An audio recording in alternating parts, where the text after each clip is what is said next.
Here's another chilling paranormal activity experience story from a subscriber, David, who experienced something unexplainable while camping with friends.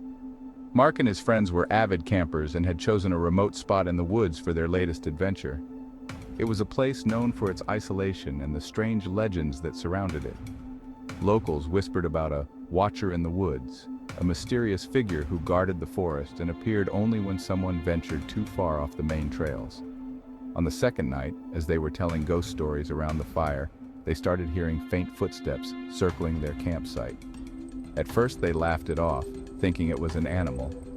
But as the footsteps grew louder, closer, and oddly measured, they became tense.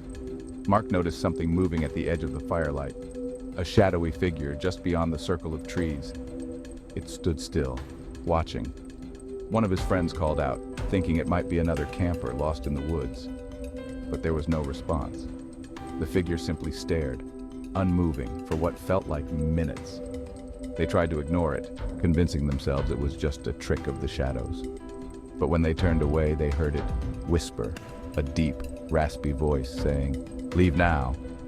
In a panic, they packed up their gear in the dead of night and hiked back to their cars, feeling eyes on them the entire way. Once back in town, they mentioned the figure to a local shop owner who only nodded and warned, "The watcher doesn't like visitors after dark." To this day, Mark refuses to camp anywhere near that forest. He says he can still hear the eerie whisper echoing in his mind.